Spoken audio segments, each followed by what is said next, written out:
Hãy tưởng tượng bạn đang đứng ở giữa một buổi tiệc đính hôn lộng lẫy, nụ cười gượng gạo trên môi, nhưng trái tim bạn đang rỉ máu vì một bí mật không thể thổ lộ. Đó là số phận của Ánh, cô gái 27 tuổi ở Hà Nội, bị kẹt giữa chiếc lồng vàng của truyền thống và ngọn lửa của đam mê. Mở đầu bằng cảnh quay chậm, Ánh trong bộ áo dài đỏ rực, tay siết chặt chiếc nhẫn đính hôn. Chiếc nhẫn mà chỉ sau 48 giờ nữa sẽ khóa chặt cuộc đời cô vào một cuộc hôn nhân sắp đặt. Điện thoại rung lên với tin nhắn từ Kiên, chàng trai cô gặp ở lớp khiêu vũ, người khiến cô cảm thấy như đang bay lượn tự do. Anh không thể để em đi như thế này. Tin nhắn hiện lên, kèm theo một bức ảnh họ ôm nhau dưới ánh đèn neon mờ ảo. Sốc hơn nữa, chiếc nhẫn đính hôn của Ánh lại có thiết kế giống hệt một chiếc nhẫn mà Kiên đã kể rằng anh đã từng tặng cho người con gái đã rời bỏ mình nhiều năm trước. Liệu Ánh có dám phá vỡ mọi kỳ vọng để đi tìm hạnh phúc thật sự? Câu chuyện này sẽ lôi cuốn bạn qua những mâu thuẫn nội tâm dữ dội. Nhưng rồi, mọi thứ đảo lộn khi một bí mật kinh hoàng được hé lộ. Ánh sinh ra trong một gia đình quan chức bảo thủ. Họ tin rằng hôn nhân là cầu nối quyền lực và danh dự, một nền móng vững chắc để bảo vệ gia tộc. Ánh chấp nhận cuộc hôn nhân với Việt, con trai của một đối tác chính trị, vì cô tin rằng sự ổn định sẽ mang lại an toàn. Cô đã từng chứng kiến những cuộc tình bồng bột của bạn bè kết thúc trong cay đắng, và cô không muốn đi vào vết xe đổ đó. Nhưng rồi, Kiên bước vào cuộc đời cô như một cơn gió lạ. Họ gặp nhau tại lớp học tango bí mật, nơi Ánh trốn khỏi áp lực gia đình để thỏa mãn niềm đam mê nhảy múa. Kiên, một vũ công tự do, sống nay đây mai đó, không bị ràng buộc bởi bất kỳ kỳ vọng nào. Cuộc sống là nhịp điệu, không phải lịch trình. Anh thì thầm trong điệu tango đầu tiên, khiến trái tim Ánh rung động. Họ bắt đầu những cuộc hẹn lén lút bên hồ Tây, chia sẻ những giấc mơ bị chôn vùi. Ánh cố gắng sống hai cuộc đời. Ban ngày, cô học cách làm phu nhân tương lai với Việt, tham gia các buổi tiệc xã giao. Việt luôn tỏ ra lịch thiệp, hoàn hảo.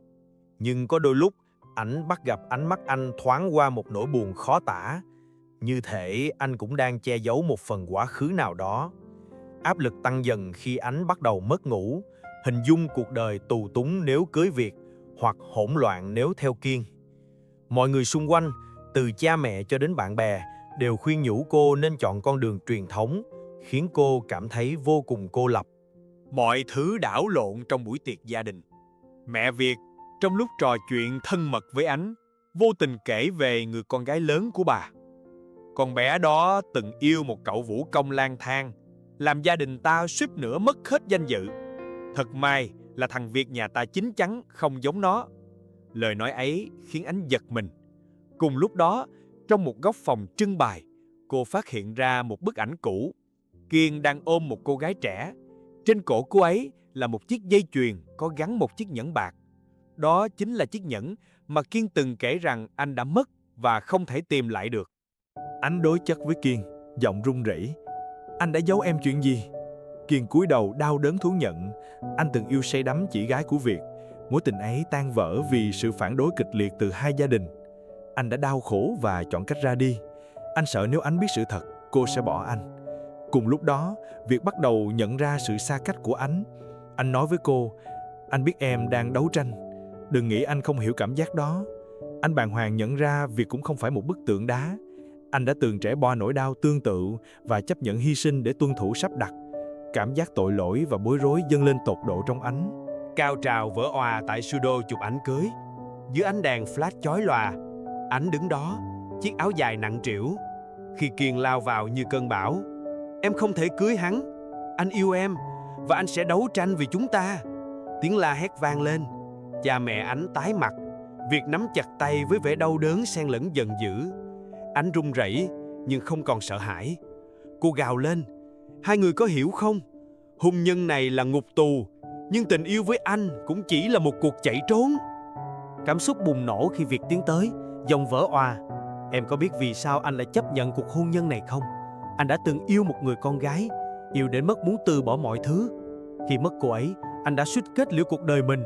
Anh chấp nhận sự sắp đặt vì anh tin đó là cách duy nhất để có một cuộc đời yên ổn.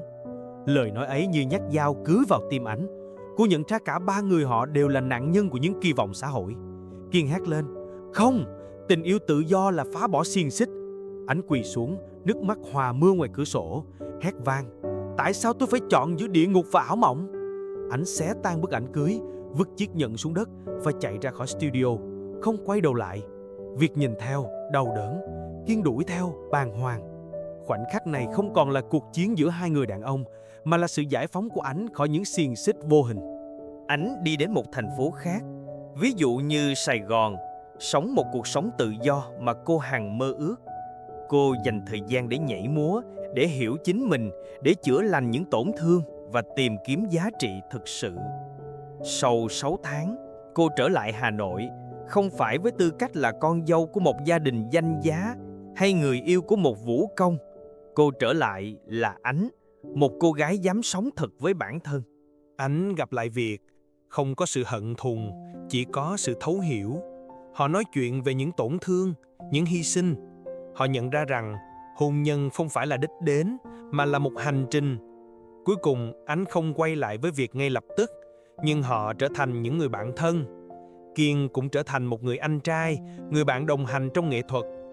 1 năm sau, Ánh đứng trên một sân khấu biểu diễn tango chuyên nghiệp.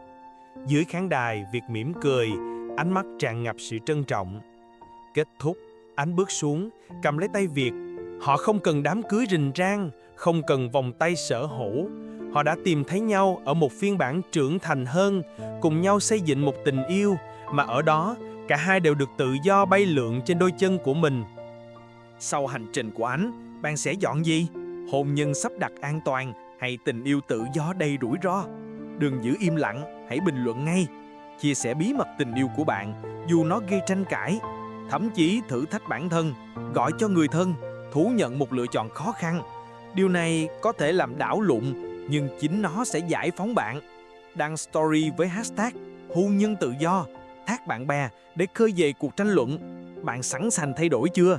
Hành động ngay, vì cuộc đời không chờ đợi những kẻ do dự.